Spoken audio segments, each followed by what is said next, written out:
Embwa zino 18 zisangiddwa mu kikomera ekimu ekyali Wajjala Namugongo nga zonna zirundibwa era nga n'emu ebadde efudde, ekintu ekireetedde poliisi okulowooza nti oba oliawo embwa zino zibadde zitundibwa nnyama.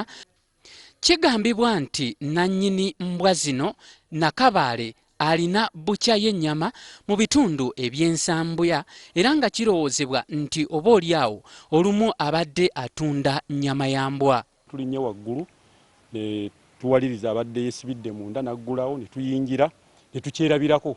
Banaye sirina kituufu kye nnyinza balimba lwaki weeziri. Embwa ezo zajja twali tusenka okuva gye twali nga tujja eno. Abaana ne bajja n'obubwa bubiri.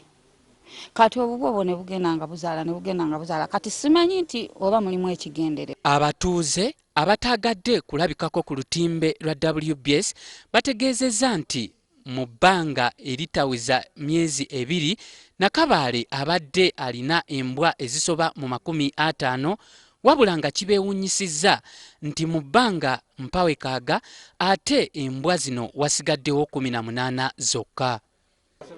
Okusinziira ku bakungu ab'ebyobulamu ababadde bawerekeddwako poliisi, kibadde kizibu nnyo Nakabaale okubaggulira mu kifo kye okuba nga bayingiramu okwongera okunoonyereza ku nsonga eno. Mu mateeka g'ebyobulamu akatundu namba 57 kalaga nti kimenya amateeka omuntu okukuuma ensolo yonna mu ngeri esobola okubeera ey'obulabe eri obulamu bw'abantu. Mu kiseera kino poliisi ekutte mukyala wa Nakabaale ne muwala we okwongera okubuuliriza ku nsonga eno era nga kigambibwa nti singa kinaazuulwa ng'abadde atunda nnyama ya mbwa ajja kuba nga avunaanibwa olw'okuliisa abantu ennyama y'embwa.